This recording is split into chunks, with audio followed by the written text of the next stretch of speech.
નમસ્કાર. દાહોદ જિલ્લો આદિવાસી બાહુલ્ય ધરાવતો જિલ્લો છે અને આ જિલ્લાના આદિવાસી સમાજમાં દિવાળી અને નવા વર્ષને લઈને અનોખી પરંપરા છે. જે વર્ષો જૂની ચાલતી આવતી આ પરંપરા આજે પણ યથાવત છે.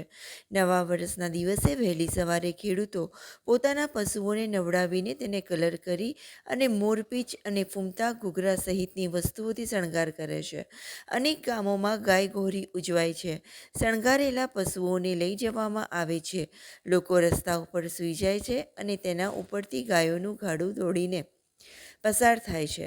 ગાયોને ભડકાવવા માટે ફટાકડાનો ઉપયોગ થાય છે. ગાયોના પગમાં ફટાકડા ફોડવામાં આવે છે જેથી ગાયો દોડવા લાગે. ઢોલ નગારા સાથે ઉત્સાહભેર આ રીતે ઉજવણી કરવામાં આવતી હોય છે. પ્રાચીન સમયમાંથી ચાલતી આવતી આ પરંપરા આજે પણ યથાવત છે. ઉજવણી પાછળની માન્યતા એ છે કે આખું વર્ષ ખેતી સહિતના કામોમાં પશુઓનો ઉપયોગ થતો હોય છે. ત્યારે દર વર્ષ દરમિયાન જાણે અજાણે પશુઓને દુઃખ પહોંચાડ્યું હોય કે અત્યાચાર થયો હોય તો નવા વર્ષ દિવસે ગાય માતાને દંડવત પ્રણામ સાથે લોકો જમીન પર સૂઈ જાય છે અને ગાય માતાની ક્ષમા માંગતા હોય છે. તેમજ આવનારું વર્ષ સારું જાય, ખેતી સારી થાય તેવી આસ્થા સાથે શ્રદ્ધા સાથે લોકો સૂઈ જાય છે અને ગાયોનું ઝુંડ તેમના પરથી દોડીને પસાર થાય છે. અનેક લોકો આસ્થા સાથે આ રીતે વારાફરતી જમીન ઉપર સૂઈ જાય છે. ગાય માતાની ક્ષમા યાચના માંગતા હોય છે. આટલી ગાયો શરીર ઉપરથી પસાર થાય છે પણ કોઈને ઈજા નથી પહોંચતી. એ પણ એક આસ્થાનું કેન્દ્ર રહેલું છે.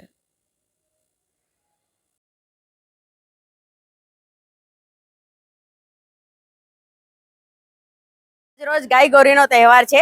ગાય ગૌરી ગાય એટલે ગાય, પણ એનું જે લાલન પાલન કરે છે એને ગૌરી કહેવામાં આવે છે.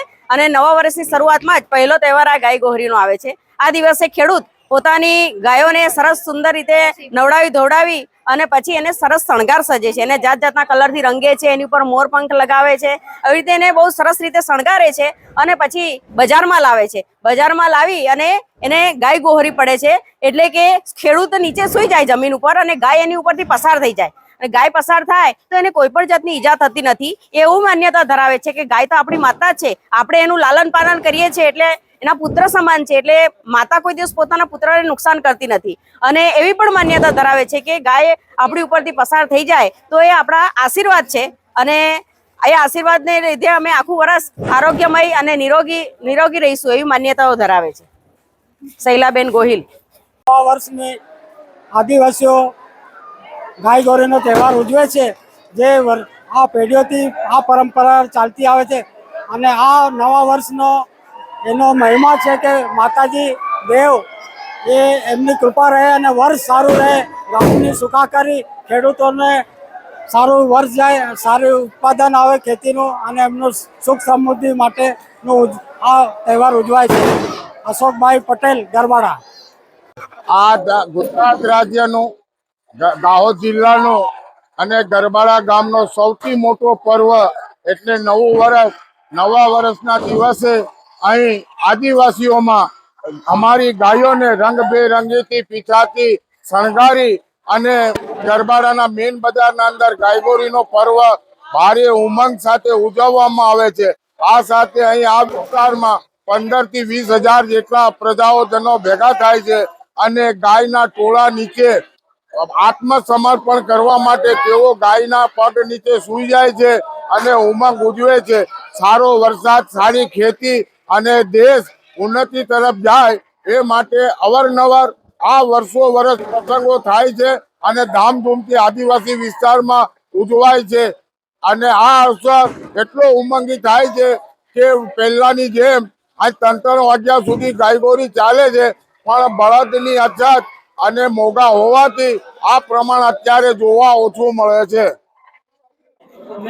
આજે અમારા ગામમાં ગાય ગૌરીનો તહેવાર, ગાયોને રંગીને બરાબર સજાવી ધજાવીને ગાયના ગોવાળો ગાયો રમાડવા ગામમાં લાવે. આજુબાજુના તમામ ગામોમાં આ તહેવાર ઉજવાતો હોય. સવારમાં કદવાળીઓ ગોહરી એમના ફળિયામાં પાડે અને પછી 11-12 વાગે મંદિરે આરતી થાય એ ટાઈમે અહીંયા ગામમાં લાવે આજુબાજુના ગામોવાળા. આમાં ધાર્મિક માન્યતા એવી છે કે એ ગાયોની નીચે સૂઈ જાય તેમ છતાં કશું થતું નથી. એ મોટી વાત છે, ઉપરવાળાની મહેર છે. અને પહેલો નિવાળો આજે ગાયોને પહેલા ગાયોને ખવડાવે પછી એ જાતે જમે અને એમના નામનું આજે આખો દિવસ મનાવે છે. નીલમસિંહ બારી.